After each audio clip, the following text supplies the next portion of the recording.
Good morning, magandang umaga. Hindi ko po kailangan ng palakpak pero salamat po. Ah, Ibig po sabihin nun ay excited niyo po akong makita at makasama. Um, I think pang-apat na po ito sa ating series. Napakabilis nung oras. Akala ko last week lang nandito ako. Pero last month na pala yon, no?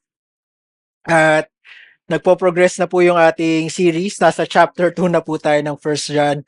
Lord willing, matatapos talaga tayo. So again, it's a privilege and joy to be with bondservants of love. At hopefully ay tandaan natin yung pangalan ng church at magka-come up siya sa sasabihin ko this morning. Magsisimula po ako sa isang kwento. May isang magandang kabanata sa Old Testament na marahil some of us are already familiar with. So sa First Kings chapter 3 ay hari na po si Solomon. At dito po yung kanyang famous na prayer for wisdom or an understanding mind so that he can govern God's people, yung Israel. God granted this prayer that he be wise and have an understanding mind.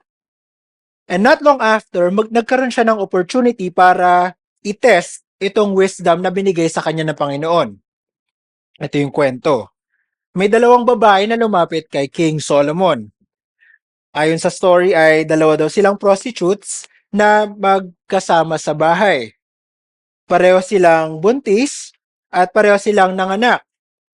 Sa isang gabi ay habang natutulog sila kasama ang kanilang baby, yung isang babae ay nadaganan niya yung kanyang anak at namatay. Nagising siya nung hating gabi at nakita niya kung ano yung nangyari. Ano kaya yung ginawa niya? So dahil nakita niyang patay na yung kanyang anak, pinagpalit niya yung kanyang patay na anak at yung anak nung babaeng kasama niya sa bahay. Pagising nilang dalawa ay syempre patay mali siya at nung nakita nung nanay ng may buhay pang anak na patay na yung katabi niya, alam niyang hindi sa kanya yung anak na namatay. At dahil hindi sila magkasundo kung paano nila gagawin ang susunod na mga desisyon, ay dinala nila ito kay King Solomon. Hindi basta-basta po nagdadala ng kaso sa hari. Pero naisip ng dalawang babaeng ito na sino pa ba ang lalapitan natin kundi ang hari na mismo. At dito na masusubukan, may wisdom nga ba talaga si Solomon? Paano kaya niya sinuri yung dalawang babae? How will he prove that one of them is lying and one of them is telling the truth? So sabi ng hari, magdala kayo ng isang espada at hatiin yung buhay pang bata. At yung dalawang dalawang babae ay bibigyan ng equal na portion. Tig one half sila. Pasintabi po sa mga may anak, inisip natin, napaka-violente. Anong gustong gawin ni Solomon, no? Pero alam niya yung ginagawa niya. Tinetest niya yung dalawang babae. At dito natin malalaman kung sino ba talaga yung totoong nanay nung buhay pang bata.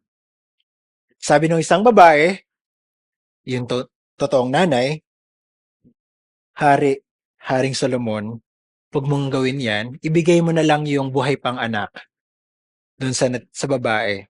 Gusto ko mabuhay yung anak ko kahit hindi sa akin titira. Yung babae naman na nadaganan yung anak niya, sabi kay Solomon, hatiin na lang yung bata. Wala dapat magkaroon ng nanay yung bata na yan. Dahil sa kanilang sinabi, nalaman ni Solomon kung sino yung tunay na nanay. Alam ba natin kung sino yung tunay na nanay? Sino? Yung nanay o yung babae na gustong mabuhay yung anak. May paraan para suriin si Solomon kung sino ba talaga yung nagsasabi ng totoo. Yung babaeng may habag dun sa bata. At dito nakita natin na may wisdom nga si Solomon. At actually, ang gusto kong ipunto dito ay yung paraan ng pagsusuri. Kasi may paraan para suriin kung ano ang peke at kung anong totoo. Of course, iba-iba yung pagsusuri, pero may mga test para i-prove kung ano ang totoo at kung ano ang peke. There are appropriate tests that we can conduct to find out who is being truthful, sino ang nagsasabi ng totoo, at kung sino ang nagsisinungaling. At dito ko connect yung ating pag-aaralan ngayon sa 1 John. Sa sulat na ito ni John, kung naalala nyo pa yung first nating lesson, ang gusto niyang mangyari ay bigyan ng confidence ang church that they can be sure of their standing with God. In some terms, a theology that is called assurance of salvation. John wants them to be assured of their salvation in God. So John will give a series of tests, a way to prove that they are indeed in God. At ito po yung gusto kong mangyari para sa ating lahat. And this is why I read 1 John every year. It's a way for me to remind myself, to prove, am I really what I say I am? Am I really a follower of Christ? Do I really love God? Do I really love what God loves? Dahil dito, maliwanag na sasabihin ni John kung paano natin masusuri ang ating mga sarili. How we can prove ourselves that we are in the truth. Mga kapatid, this is important. There are many fakes out there. False teachers and false Christians. At meron pang iba-ibang religion at kulto na may Kristo daw. Nagsasabi sila na sila lang ang maliligtas kapag umanib ka sa kanila. Meron silang iba-ibang utos na sasabihin sa atin, pag ginawa mo ito, ay sigurado ka magliligtas. Usually po ay pagbibigay ng pera, no? Pero hindi ito ang sinasabi ni Apostle John. Hindi ito ang paraan kung paano masuri na tayo ay totoo. There are appropriate ways for us to know that we have fellowship with God. So with that, let me read our passage this morning, how we can know that we are in the truth. 1 John chapter 2, verses 1 to 11. My little children, I am writing these things to you so that you may not sin. But if anyone does sin, we have an advocate with the Father, Jesus Christ, the righteous. He is the propitiation for our sins, and not for ours only, but also for the sins of the world. And by this we know that we have come to know him, if we keep his commandments. Whoever says, I know him, but does not keep his commandments is a liar, and the truth is not in him. But whoever keeps his word, in him truly the love of God is perfected. By this we may know that we are in him. Whoever says he abides in him ought to walk in the same way in which he walked.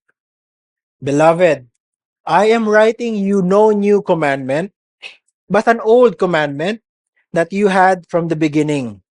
The old commandment is the word that you have heard.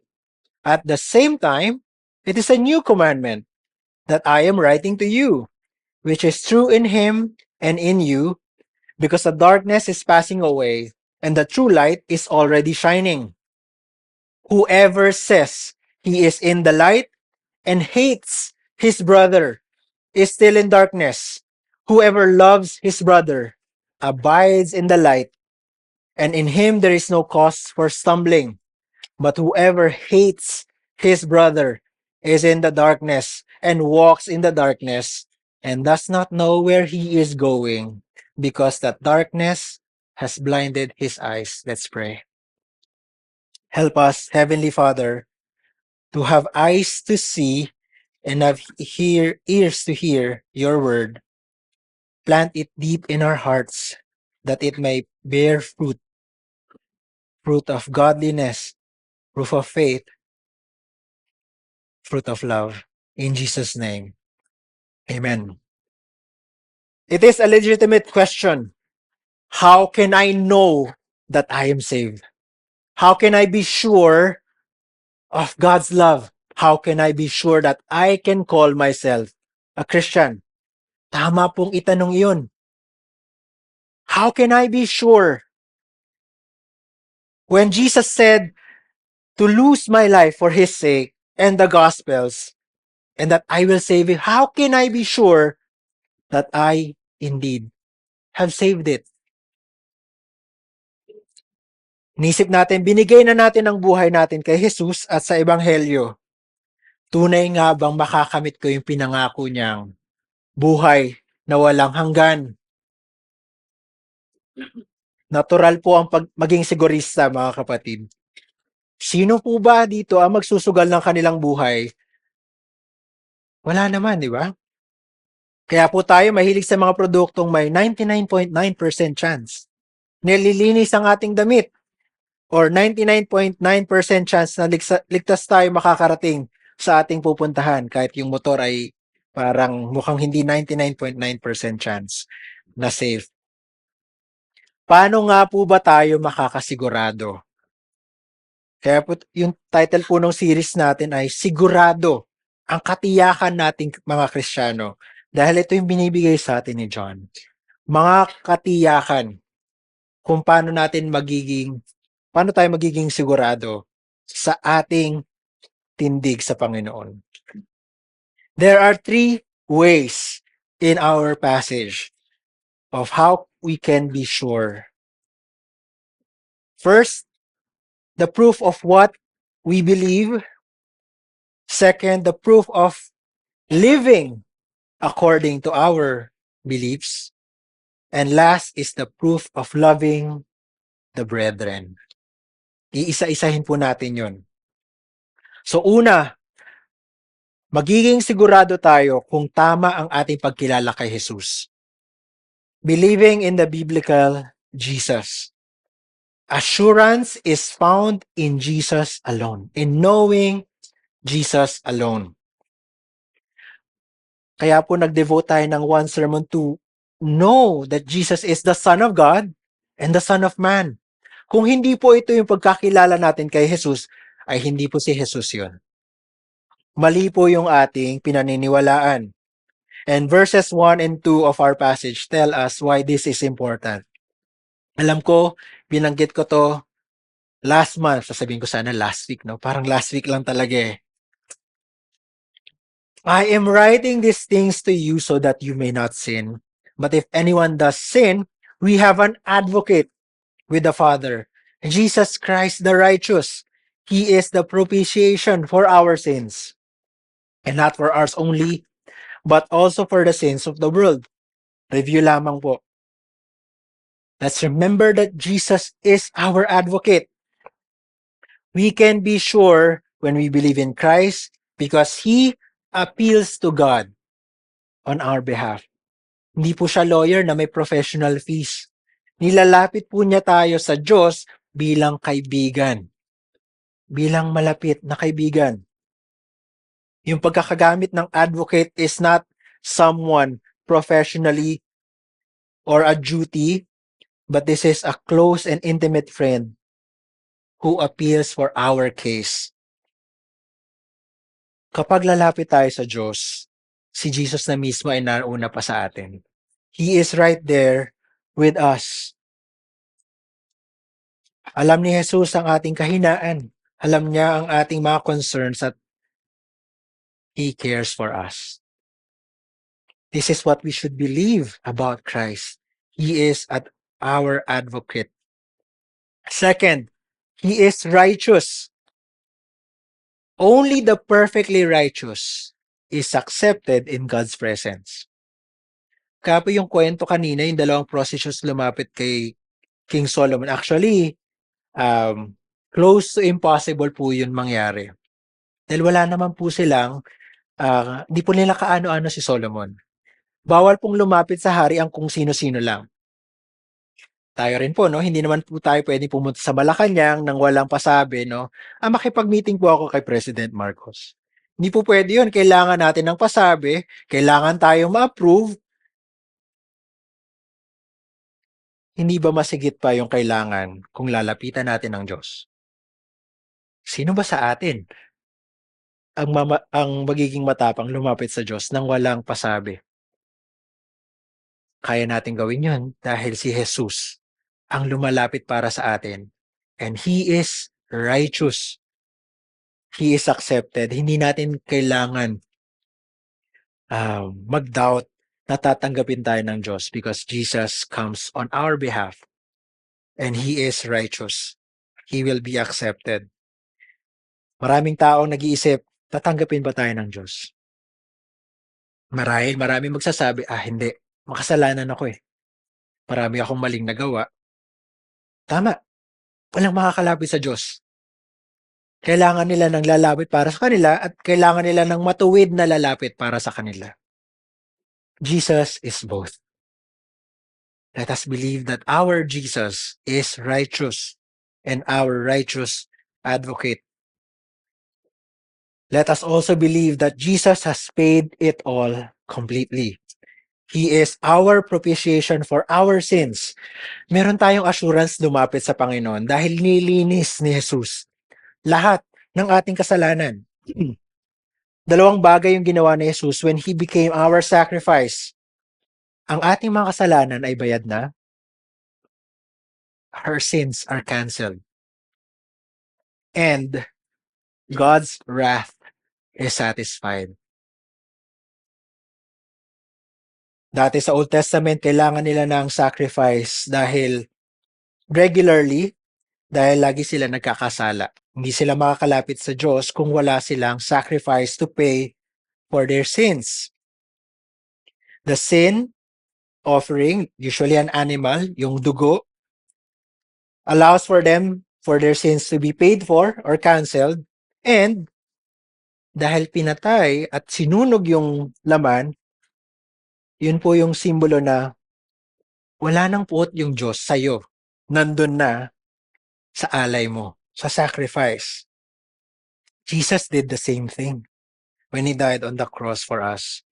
All of our sins are paid for, past, present, and future.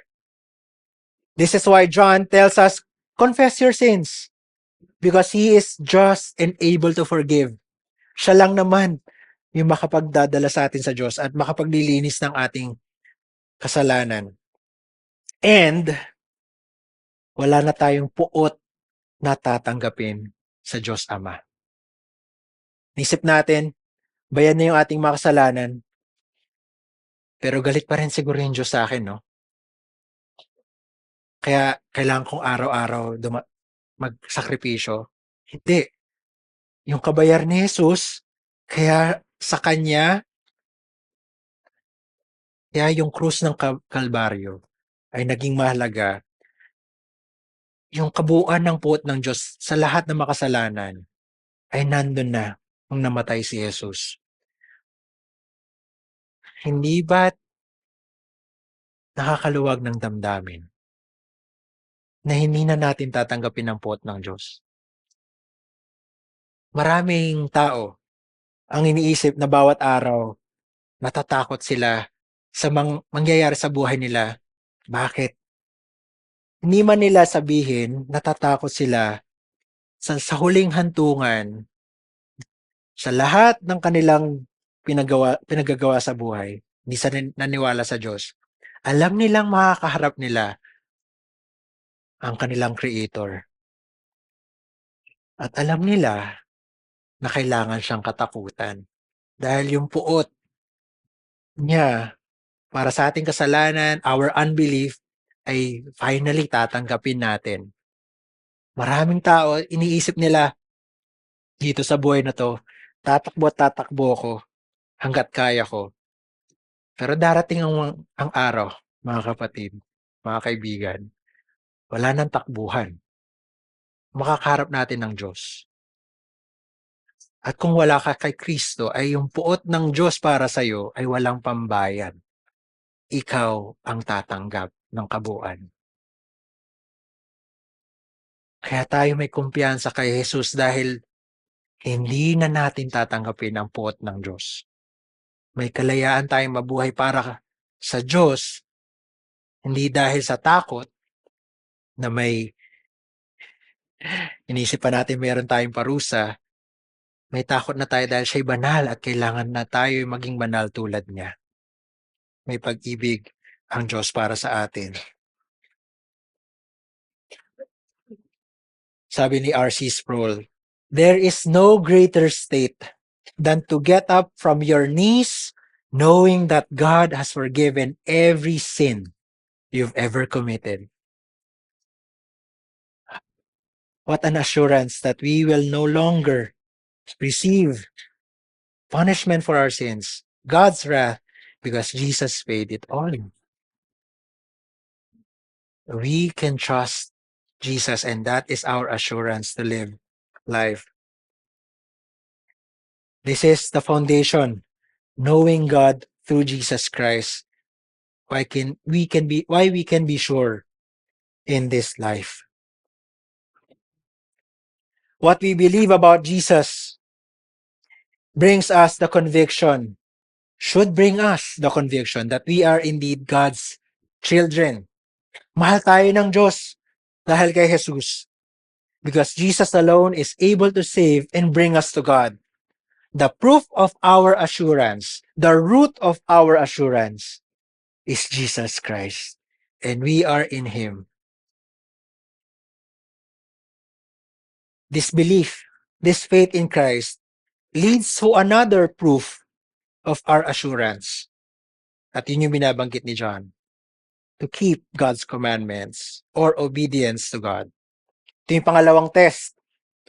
If we want to be sure, John says, and by this we know that we have come to know Him if we keep His commandments.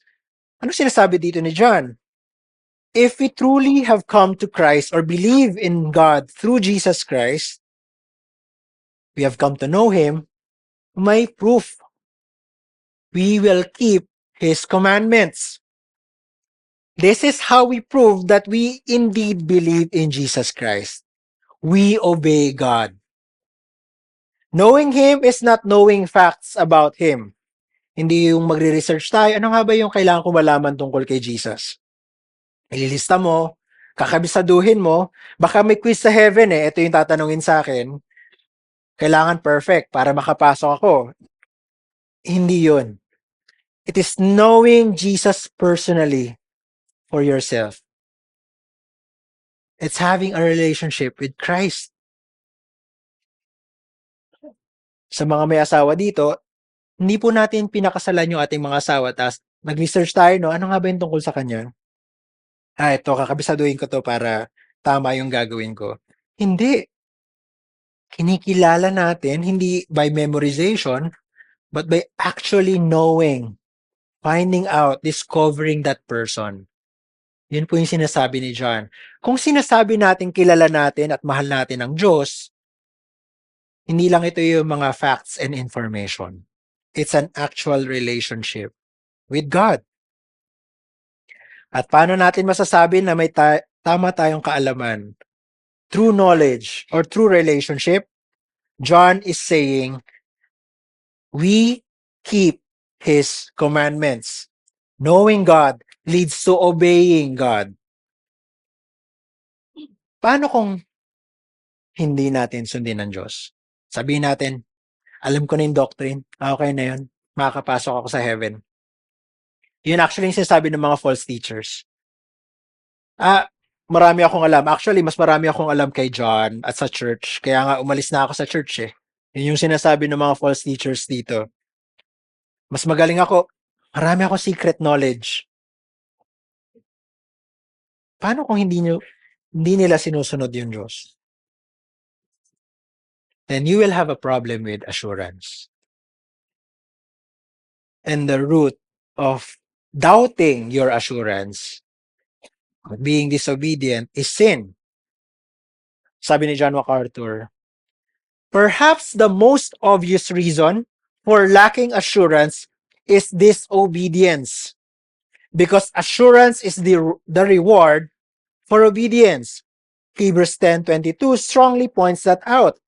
Let us draw near with a sincere heart in full assurance of faith, having our hearts sprinkled clean from an evil conscience and our bodies washed with pure water.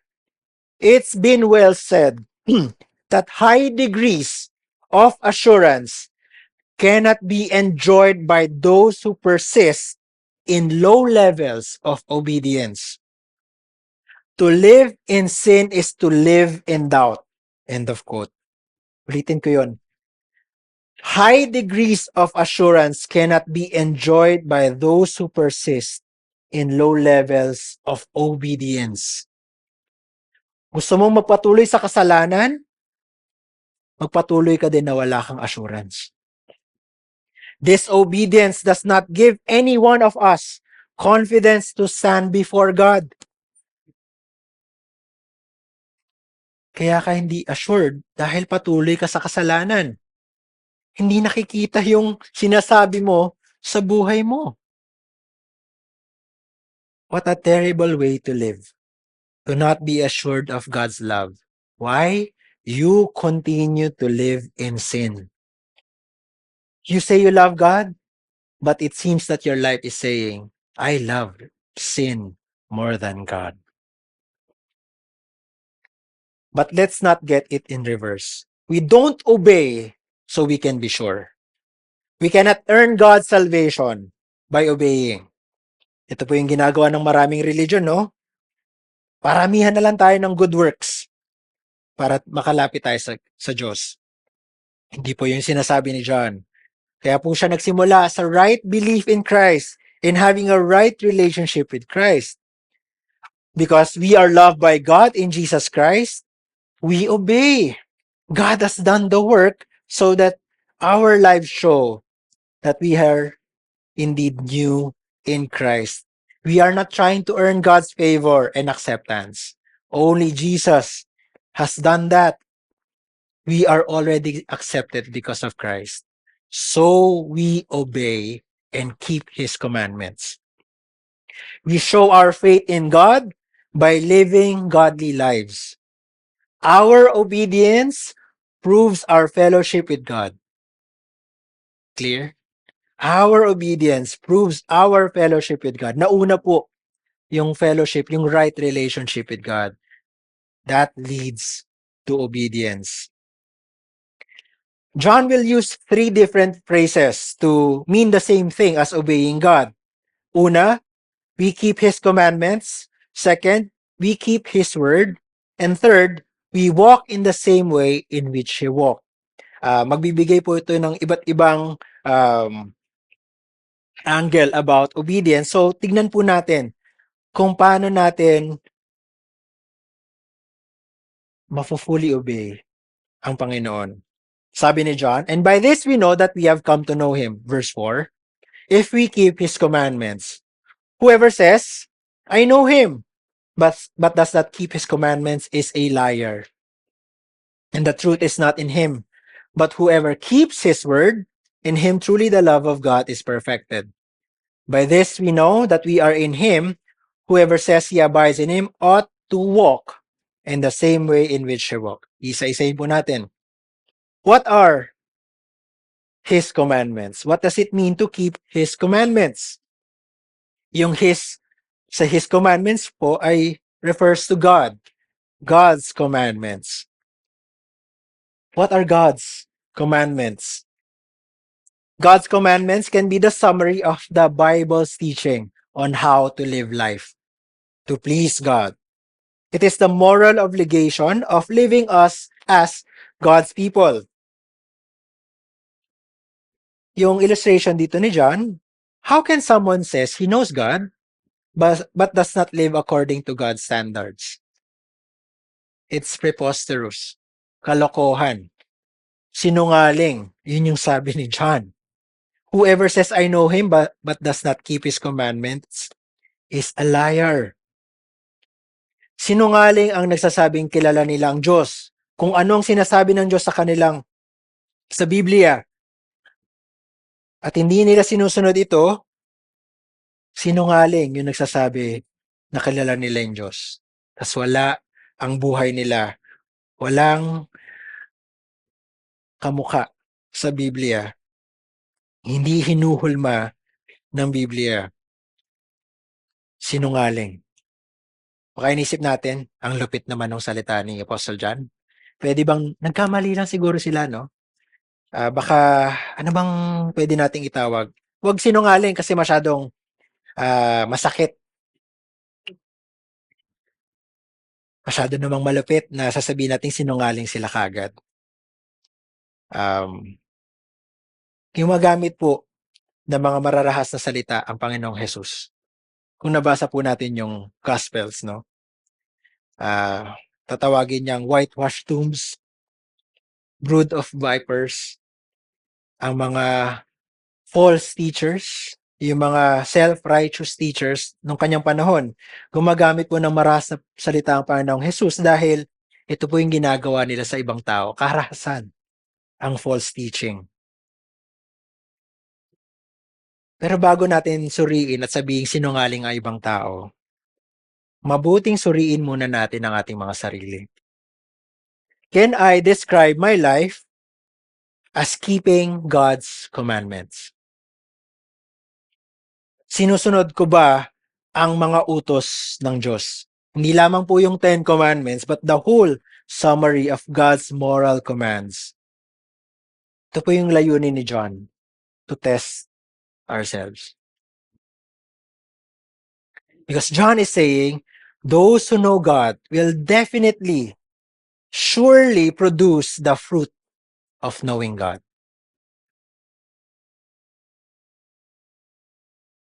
Let us use a simple illustration from Jesus.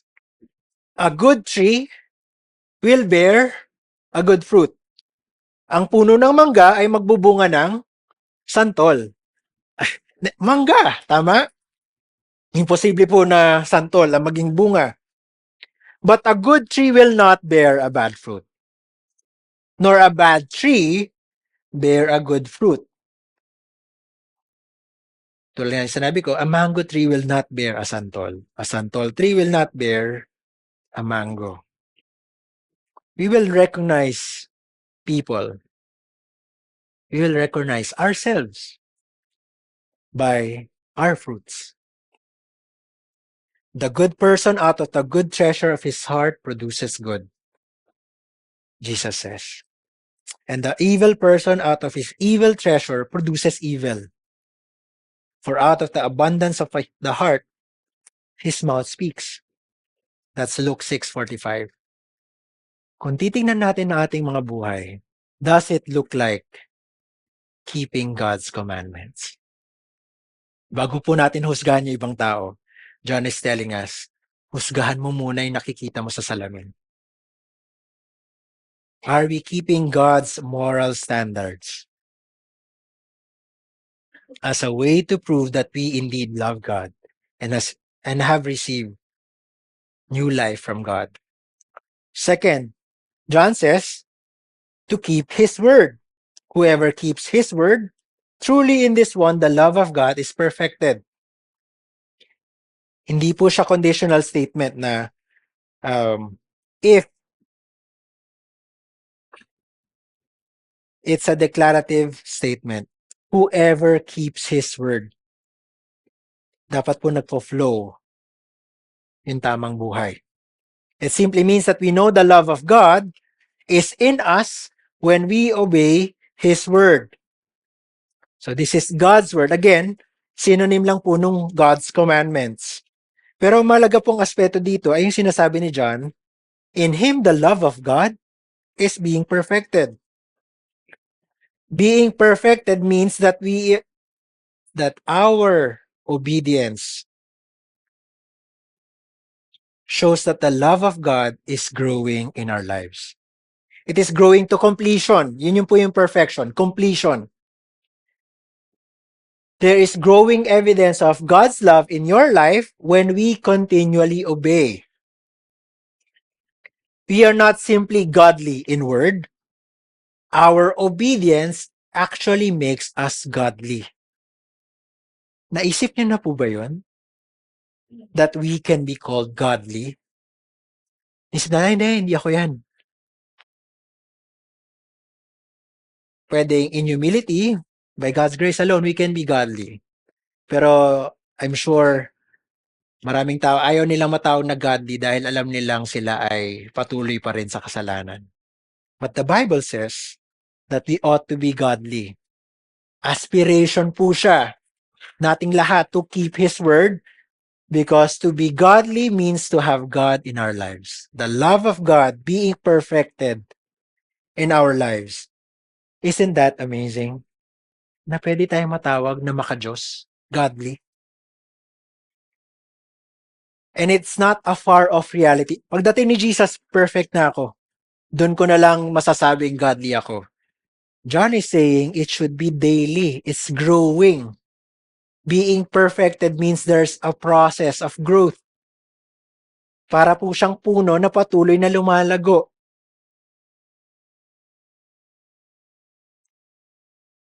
What is the love of God? Actually, commentators are split on what this means. Hindi po na komplikado po yung love of God, but it could mean two things po kasi. It could mean God's love for us, and it could also mean our love for God. It could mean God's love for us, meaning God's love works in our lives, bringing fruit of obedience. Since we know that God loves us, we keep His word. God's love leads us to obey, greater and growing our obedience, greater and growing the evidence of God's love in our lives. Yun po yung isang pwedeng meaning. The second is our love for God. Our love for God is being made complete or is growing when we daily obey His word. When we are growing in our obedience. When we obey, we show great proof that we indeed love God. Na mahal natin yung Diyos. Greater and growing our obedience, greater and growing is our love for God. Both meanings, God's love working in our lives and our love for God being made complete, both are possible. When we obey God's word, we show that indeed the love of God is in our life. When we obey God, we also show that we love God. John says it should be made perfect. Growing. Para pong puno, lumalago, nagkakabunga. May isang author says that you are what you love. Ibig lang pong sabihin, ang ating mga buhay can be shaped by what we love most, more than what we think or what we do. So pag inassess po yung ating buhay, ay madaling masabi kung ano yung love natin. Who do you love? We might not answer this question verbally. No, baka naya tayo. But our life will inevitably show what we love. Makikita sa buhay natin kung ano yung mahal natin. Do you love money? Then your life will show that you love money. Dalawang trabaho, 8 hours dito, 8 hours dito, tas tulog, 5, 6 hours. Pero nakapag-church naman, Pastor Jay. Okay lang naman siguro, no? We can tell that some people love pleasure. Kung ano yung pinagkakagastusan nila, ay mukhang, laging nasa out of town. Nasa magandang restaurant na naman. Wala po akong masamang comment, no? Sa mga nagta-travel at kumakain na masarap. Ganun po din po kami ni Mrs. But mahalata na yun at yun lang yung laman ng kanilang buhay.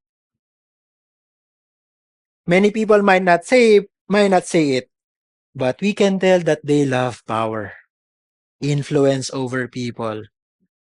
Magpipresenta para maging leader, or kapag nagkaroon na ng posisyon, gagawin yung lahat para umangat pa o makip yung posisyon. We are what we love. question is, do you love God? Because inevitably, your life will show that you love God. You will keep His word. Yun po yung proof that you love God or the love of God is in your life. I would recommend reading The City of God ni Augustine. Pero wag po muna kasi makapal po yung libro. Actually, hindi pa po ako tapos. Pero one of the things that Augustine says in that book, sa summarize ko po, is that there are two cities, the city of God and the city of man. At may distinct characteristics daw po yung citizens o yung mga namumuhay sa city of God at city of man. At alam niyo po ba yung clincher for Augustine? It's not the way people live o yung kanilang mga kotse, ari-arian. Paano ba daw masasabi kung sino ang citizen ng city of God or city of man? It's who they love. The city of God are defined by its citizens having love for God, even to the point of not loving oneself. Kahit makalimutan mo na din yung sarili mo, to the point of neglecting self, loving God to the neglect of self. And the earthly city, the city of man, is defined by self-love, selfishness, self-centeredness. Mga kapatid, we are citizens of the city of God, the heavenly city. We are loved by God and we should love God. Sana po kita sa ating mga buhay. Keep His word to show that we love God and God's love is in our lives. Yung huling anggulo ng obeying God, walking in the way which He walked. Ito po ay referring to how Jesus lived. Walking in the way Jesus walked. Interesting po itong pagkakadescribe sa mga Christians to walk in the way that Jesus walked. Actually, may nauna pang binanggit si John to refer to Christians. Christians are those who abide in Him. Abiding in God or abiding in Christ is a very prominent New Testament doctrine or concept. Actually, si John din po yung nagpasimuno nito sa Gospel of John. He says, actually, Jesus says, I am the vine and you are the branches. Whoever abides in me and I in him, he it is that bears much fruit. For apart from me, you can do nothing. That's John 15 verse 5. Ang image po dito ay nakakonekta po tayo kay Jesus. He is the vine and that we are the branches. Inseparable. We get the nutrients from Jesus. Our life comes from Jesus so that our own lives actually looks like the life of Christ, the life of Jesus. Ano ba ang itsura ng life ni Jesus? How do we imitate or walk in the way in which He walked? Paano ba gayahin si Jesus? Gagayahin man natin ang kanyang itsura? Hindi po yun yung explanation ng aking mahabang buhok at yung makapal na bigote. Hindi ko po ginagaya si Jesus ng physical. No? Hopefully, yung totoong paggaya ang ginagawa ko. Gagayahin ba natin yung kanyang pananamit, yung kanyang diet, no? Huwag tayong kumain ng baboy, hindi yan kosher. Literal ba natin gagayin kung paano siya naglakad? Paano, i-research natin, paano ba naglakad yung mga Hudyo nung panahon ni Jesus? Ba ganun din siya maglakad? Napakababaw po ng kaisipan na yun. Hindi po yun yung paggaya or walking in the way that Jesus walked. Yung paggaya, yung imitation na hindi po ito yung sinasabi niya. Pangalawa, gagayahin ba natin yung kanyang mga ginawa? Gagawa ba tayo ng mga milagro? Magpapagaling ba tayo ng mga may sakit? Papalakarin ba natin ang mga lumpo at may mga kapansanan? Ititigil ba natin ang mga bagyo na parating sa ating bansa? Yun po ba yung walking in the way Jesus walked? Meron ba tayong kapangyarihan tulad ng bugtong na anak ng Diyos? Hindi rin po ito yung sinasabi ni John to walk in the way in which he walked. We are not acting as if we are the Son of God. Capital S, Son of God.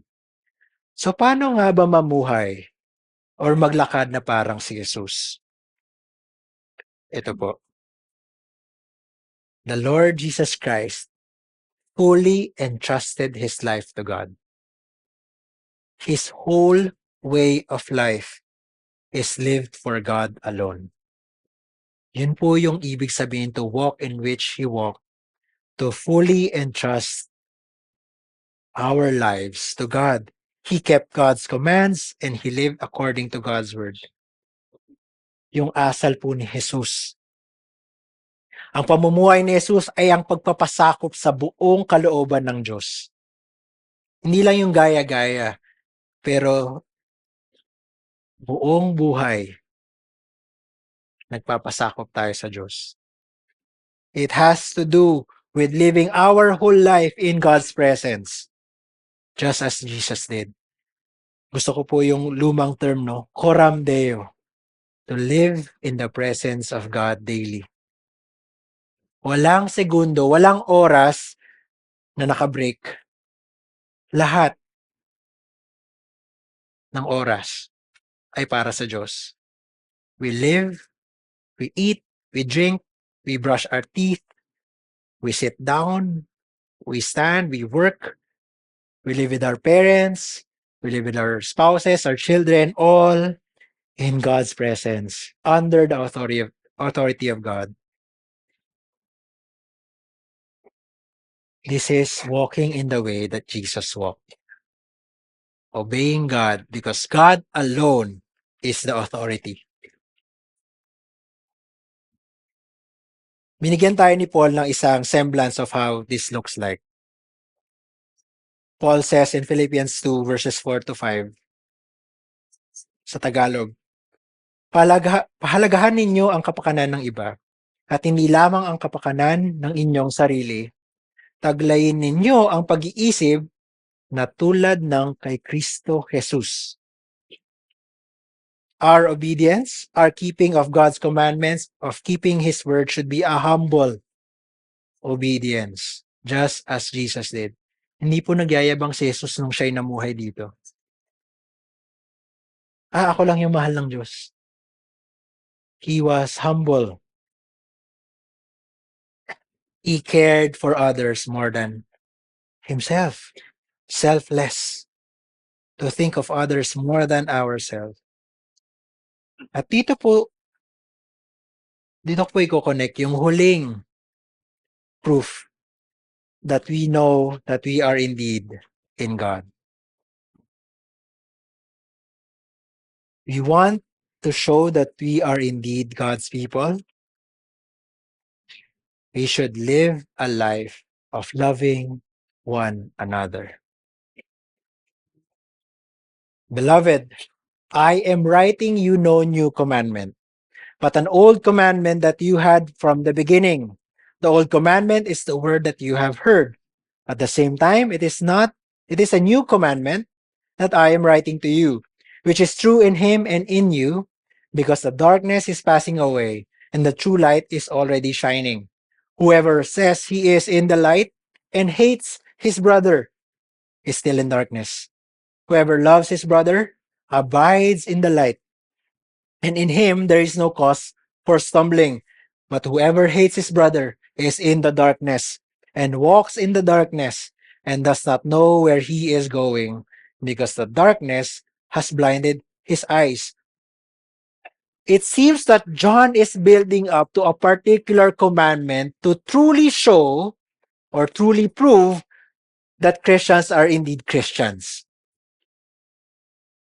And it is to love one another. Love one another. Medyo mahaba po yung introduction ni Apostle John doon sa command na yon.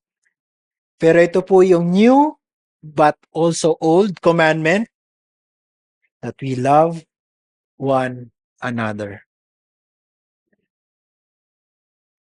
Ito pong tema na ito, itong love one another, is something that we will return to in our study because John will return to it again and again.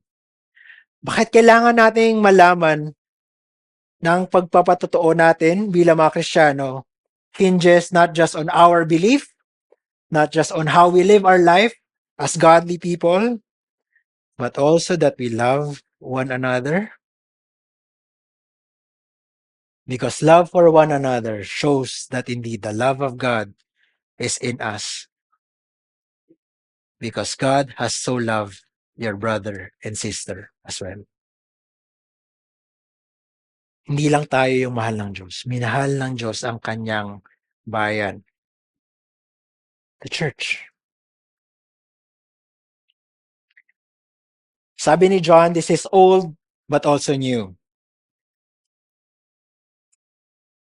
It would seem that there is a command na parang kinakalimutan ng maraming Kristiyano. At ito yung command to love one another in the church. Hindi ko po sinasabi dito yung loving the other Christians as a concept.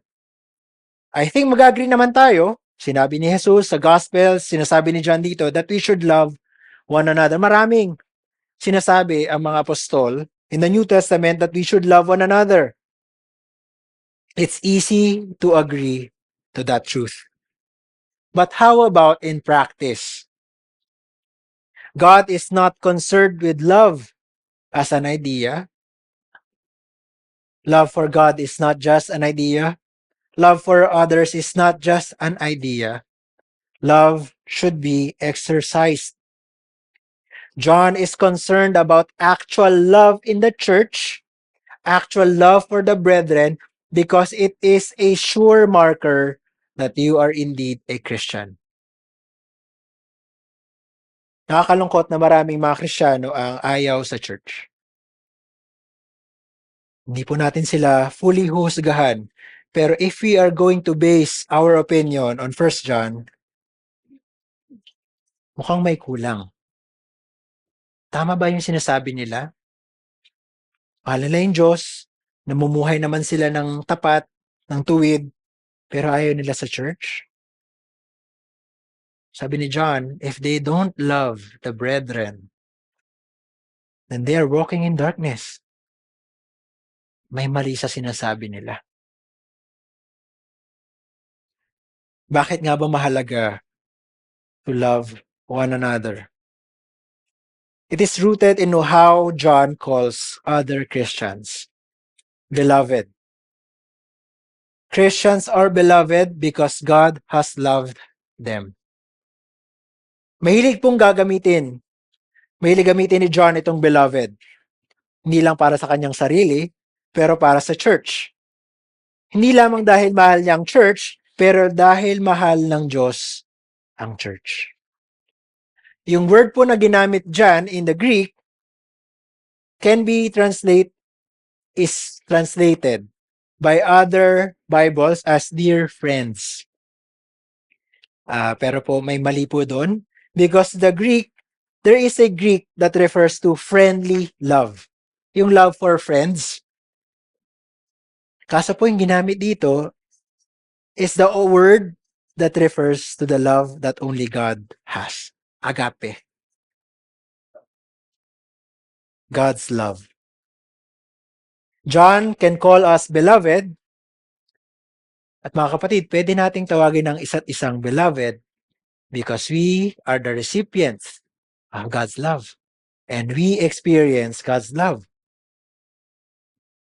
Hindi po siya pa-cheesy. Doctrinally heavy. Beloved, we are loved by God. Yan po yung ibig sabihin. Then John says that the love for others is not a new commandment, but an old one.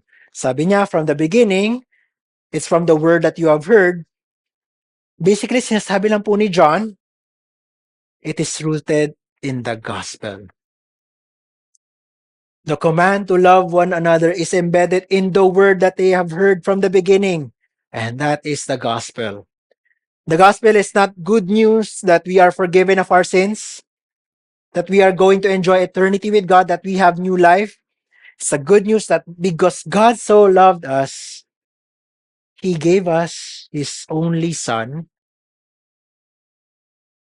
Whoever believes in Him shall not perish, but have eternal life.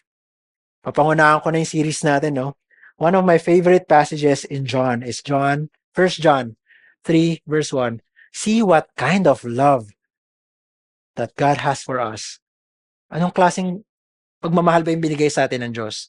That we should be called children of God. Ganong klaseng pag-ibig daw yung binigay sa atin ng Diyos. In the gospel, it changes who we are. It's rooted in the gospel. It's not new. It should be old. And because we are recipients of this quote-unquote old gospel, dapat nandun na mismo yung command, yung urging that we should love one another. Dahil lahat tayo recipients. Kung totoo kang Christian, you are a recipient of God's love. Your brother, your sister is also a recipient. So we should also love them as God has loved them. Yun po yung patuloy na logic ni John dito sa First John. Magiging parang sigurang plaka po ako parang si John, no? In our next sermons. Dahil paulit-ulit siya doon. Kailangan nating palalahanin eh. We love one another because God has loved us. Kung hindi yun buhay sa church, baka hindi natin kailangan tawagin yung sarili nating church. Dahil yun yung marker ng church. Recipients of God's love and loving one another. John is obsessed with God's love. Papakita ko in our next sermons. Because the love of God changes everything. And it is even from the beginning, the gospel. Actually, sabi ng ibang commentator na yung from the beginning daw can be traced in the gospel na narinig natin from the beginning at pwede rin daw i-trace even in Genesis. Now, when God created the whole world, it's not because of logic. Kailangan ko mag-create. I have all this power. I will create the world, light, stars, the animals, fruits, the sea, and, of course, I'll create man. Wala lang magawa si God, no? Ang dami daw niyang power. Inisip ng ibang tao. He will create. But from the beginning, God created everything out of His love. Yan yung sinasabi ng ibang commentators. Kaya kayang sabihin ni John that it's an old commandment because it is rooted in what God has designed the world to be. Should have been a world of love. A world where mankind loves one another. So sabi ni John, old, pero sasabihin din niyang new. Medyo confusing po si John, no? Ito lang po yung ibig niyang sabihin. Naalala niyo po kung sino yung nagsabing it's a new commandment to love one another? Sa Gospel of John, it would be the Lord Jesus Christ who would say that it is a new commandment that I give you, that you love one another just as I have loved you. So ginagamit lang po ni John yung term ng Panginoong Jesus. He's calling it a new commandment, kahit old na po, to say, yung terminology ko, terminology din to ng Panginoong Jesus. I am just aligning myself with what the Lord Jesus has been commanding in the beginning. Tinawag niyang new commandment, tatawagin ko ring new commandment. But we all know it's old, that we should love one another just as God has loved us. So yun po yung ibig sabihin. Make sense po ba? Ginagamit lang po ni John yung term ng Panginoong Jesus. Kaya niya sinasabing new commandment. And we will close our sermon by understanding how should we love one another. What is the context of loving one another? Sabi ni John, the darkness is passing away and the true light is already shining. That's in verse 8. Tapos na daw yung panahon ng kadiliman. mga kapatid. Di ba pag madilim, lumaki po ako nung 90s, no, lagi pong brown out, ay hindi, usually, magbo-brown out pa alas 6 ng gabi. So, madilim talaga, inaabangan mo kung kailan maglalabas yung Meralco ng kuryente ulit, usually around 11 p.m. Wala tayong makita, hindi ba? Kailangan natin ng kandila, wala pa kaming mga rechargeable flashlights, wala pa yung mga emergency lamps, wala pong ganun sa bahay namin, no? So wala kang makita. Yun po yung nature ng kadiliman, wala kang makikita. So ang sinasabi ni John, mga kapatid, wala na kayo sa dilim. May liwanag na, so dapat alam nyo na kung paano mamuhay. At pinapakita ng liwanag na dapat nyong mahalin ang bawat isa. Kaya kung hindi nagmamahalan yung church, according to this context of being in darkness, baka madilim sa church nyo. Hindi naman. Madilim sa church natin. Baka madilim yung mga tao sa iglesia. Baka naglalakad sila sa kadiliman. Hindi sila nagbabayad ng Meralco, pero walang pag-ibig sa buhay nila. Magandang pagsuri sa ating buhay yun, hindi ba?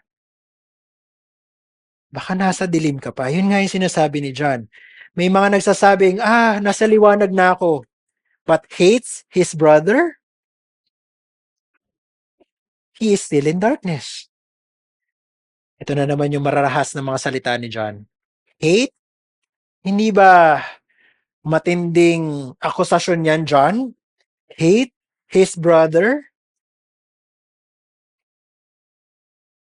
If you claim to be a Christian, if we claim that we have received God's love and that we love God, but hate your brethren whom God loves, then you are in darkness.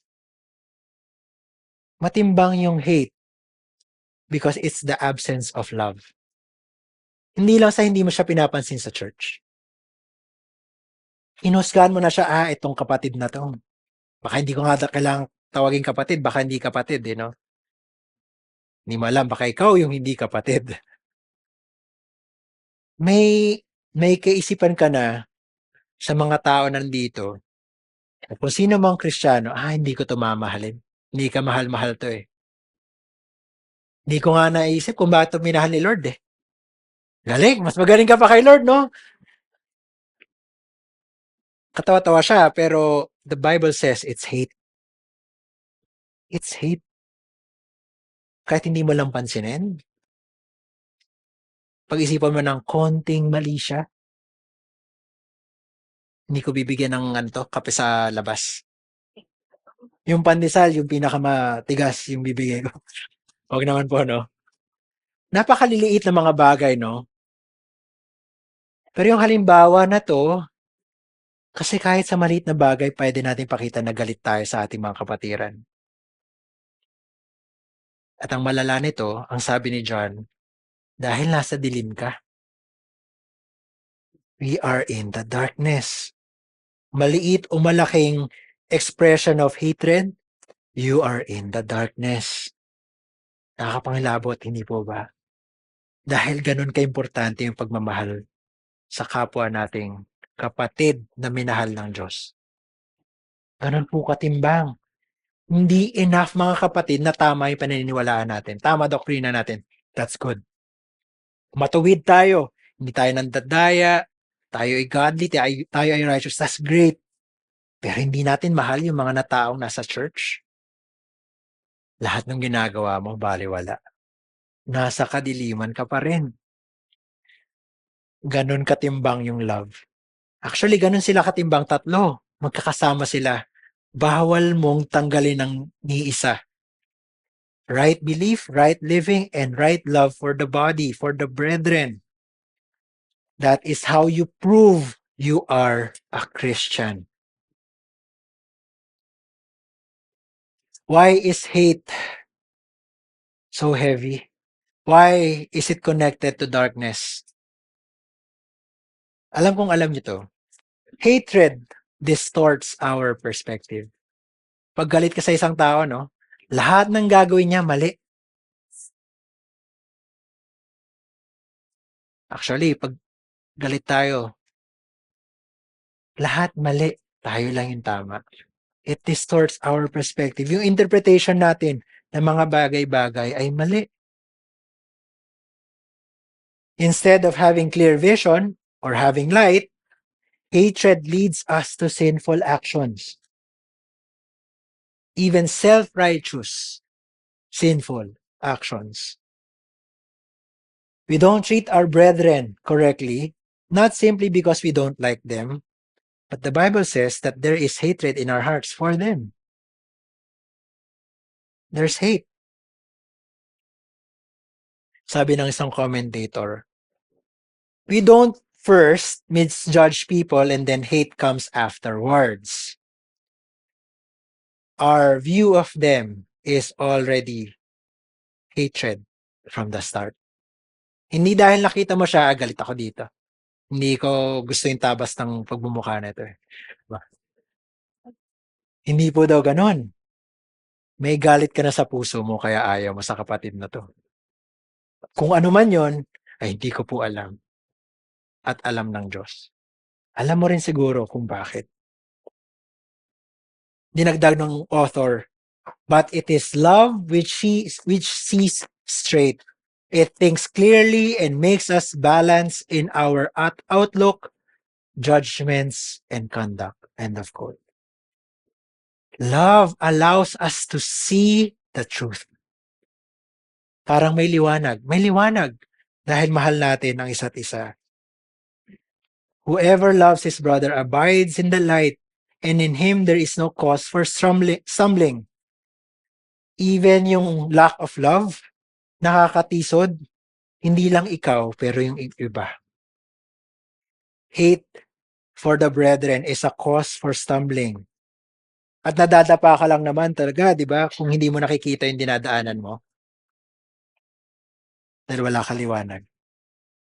If you are in the light, then you will love the brethren. And there will be no cause to be tripped up or stumble because you see the way, because you are in the light.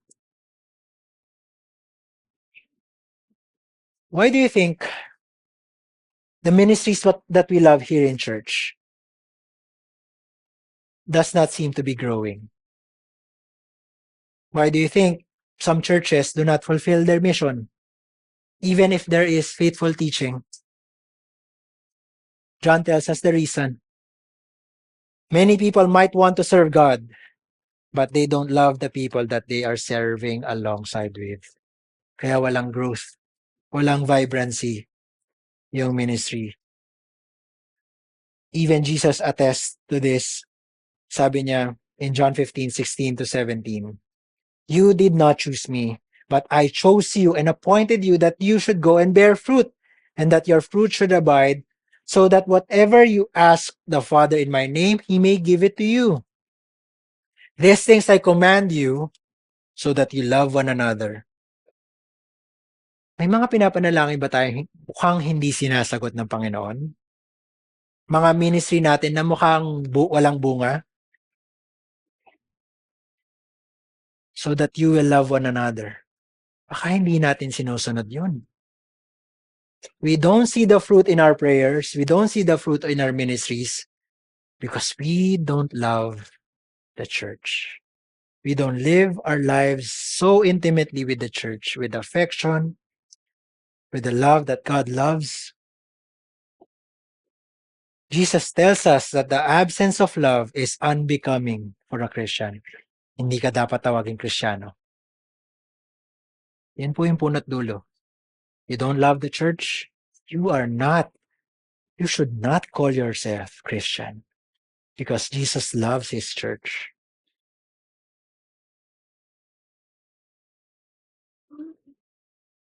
Minsan iniisip ko na wala naman talagang magandang rason para magalit o kainisan yung ating mga kapatid. Pero minsan, or kadalasan, galit ka pa rin. Kaya minsan malabo ang pagsaserve natin sa Panginoon. Halimbawa, may kilala po akong isang Christian. Ang Usually description sa kanya ng maraming taong kilala siya ay, she is nice, but she's not kind. Malumana yung kanyang pagsasalita, magalang, pero mukhang nahalata na ng marami na panlabas lang ang lahat, yung kanyang malumanay at magalang na pagsasalita. Itong taong ito ay mahilig sa chismis. Kapag nakatalikod ka, kung ano-ano na ang pinagsasabi tungkol sa'yo. Pero pagkaharap ka, brother, anong kailangan mo? Mabait ulit.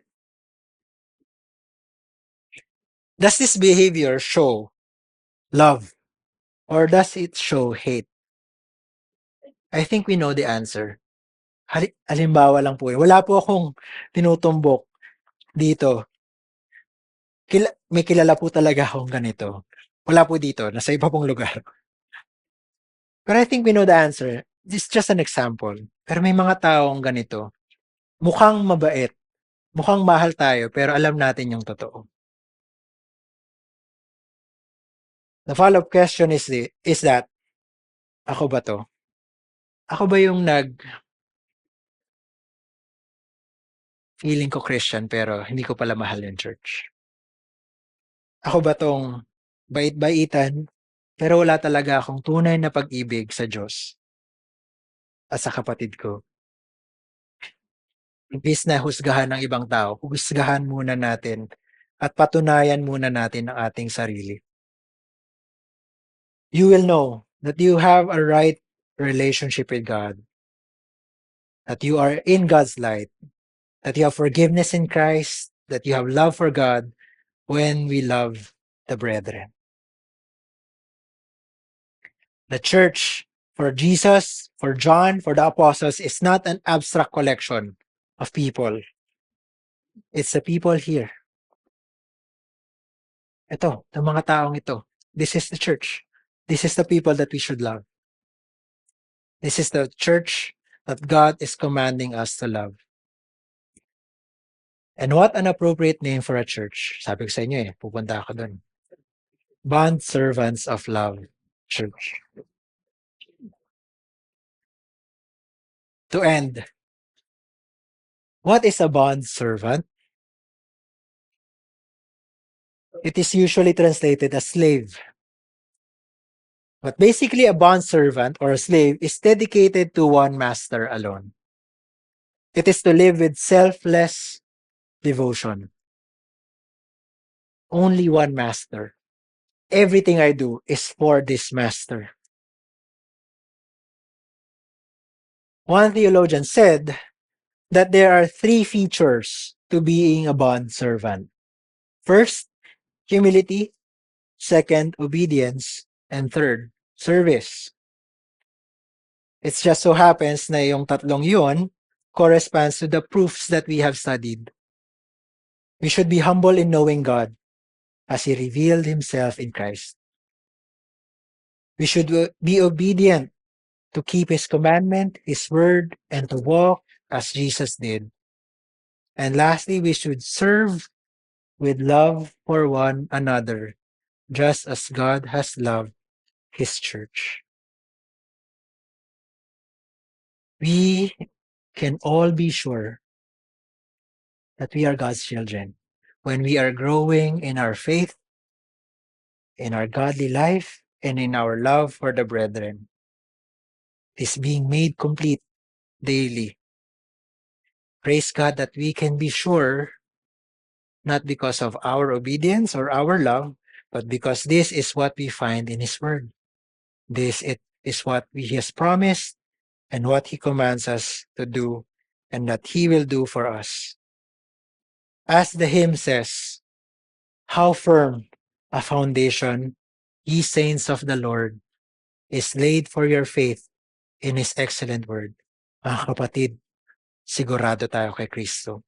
Mamuhay tayo na may pananampalataya, na mapaggaya kay Kristo, obedient to His word, at may pag-ibig para sa isa't isa.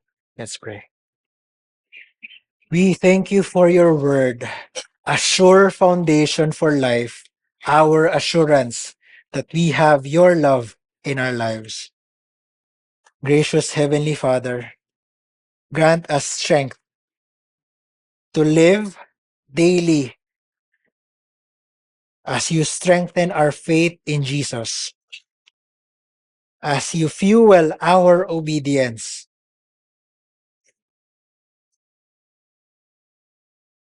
as you make fruitful our love for one another.